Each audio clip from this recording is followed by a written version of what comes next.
J'aimerais aussi, Monsieur le Président, vous rappeler un petit discours de Pierre Bourgault qui a eu l'occasion de faire lors du référendum de 1980, qui explique vraiment la situation avant la loi 101 et comment on était au Québec.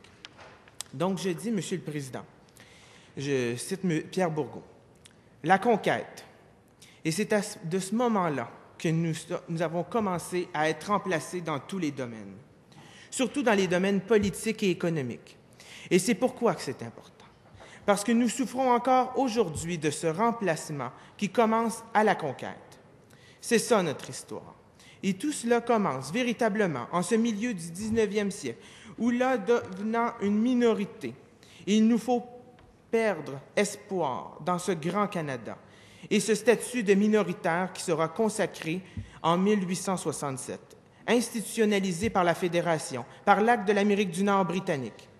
Et c'est là qu'on nous dira « Ah, vous êtes devenu une minorité, alors nous allons changer les règles du jeu. Nous n'aurons plus le droit à une représentation égale. Vous aurez désormais droit à une représentation proportionnelle selon votre nombre. » 1867, on a institutionnalisé votre statut de minoritaire et tout de suite après commencent les grandes batailles, les immenses batailles de la survivance, même pas de la vie, mais de la survie. Ici, au Québec, c'est déjà très difficile de vivre, même si nous sommes la très vaste majorité. Tout se passe en anglais, les lois sont anglaises, les ordres sont anglais, les affaires sont anglaises, la vie est anglaise et nous devons prendre notre courage à deux mains simplement pour survivre. On peut imaginer ce que c'est en dehors du Québec, où les minorités françaises se font littéralement massacrer.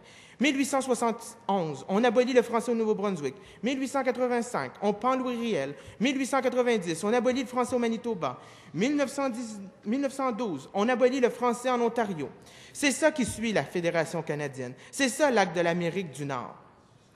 Et je saute une partie, Monsieur le Président, et c'est par centaines de milliers qu'à travers le Canada, on nous assimile les Canadiens français. Et nous disparaissons en criant, en faisant des efforts, des sacrifices inouïs, en nous battant, mais nous perdons presque toutes les batailles. Vous pensez bien que tout le monde nous pensait disparus, nous pensait morts. Mais tout à coup, il y a un général qui vient et dit « Je les ai trouvés. Ils parlent un drôle de français, mais ils parlent encore français. Mais ils sont là, ils sont vivants, puis ils restent ici. » Nous étions vivants, en effet, et la bataille a continué.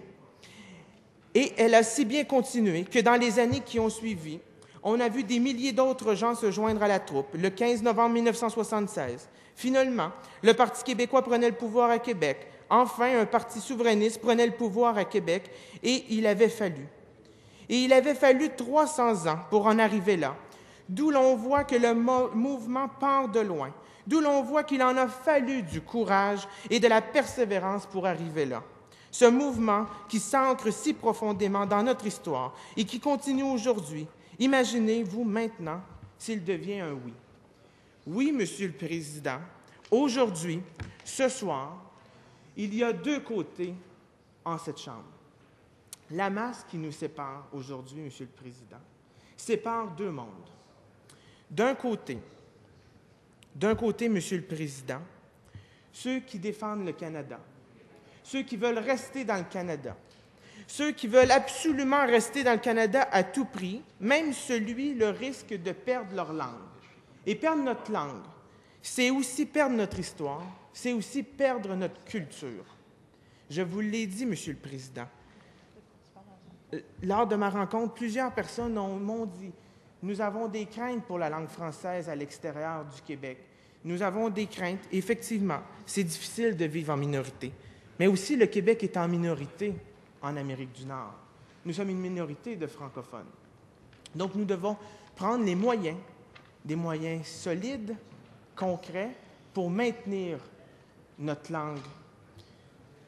Mais de ce côté-ci, Monsieur le Président, de ce côté-ci, nous avons des députés qui sont fiers d'être des Québécois debout, des Québécois heureux, des Québécois fiers, forts, capables, des Québécois qui osent agir en toute liberté, des Québécois qui vont dire aux autres Québécois que nous sommes capables, en 2010, d'accueillir des immigrants, de travailler avec eux, de leur montrer notre richesse et notre culture francophone, en même temps que faire des échanges avec eux.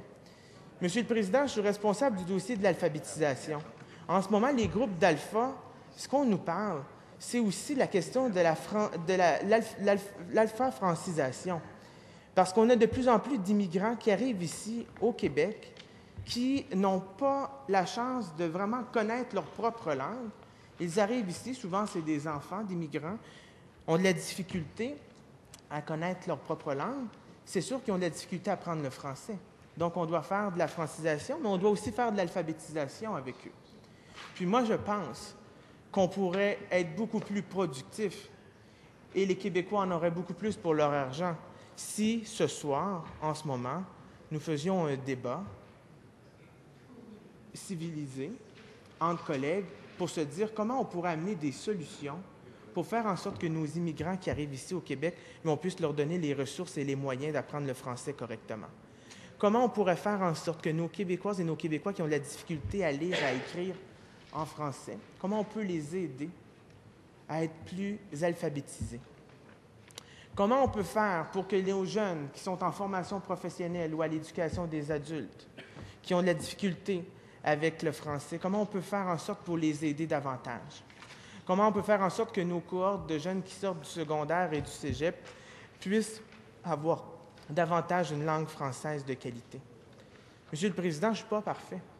Moi non plus, on doit toujours tendre vers l'amélioration dans notre apprentissage de la langue française, dans notre goût d'apprendre de notre culture. Mais parler français, c'est aussi vivre en français, c'est aussi rêver en français et c'est agir en français. Puis moi, je pense que, Monsieur le Président, le projet de loi 103 ne répond pas à ces critères et c'est pour ça que je vais voter contre le principe, Monsieur le Président. Merci beaucoup.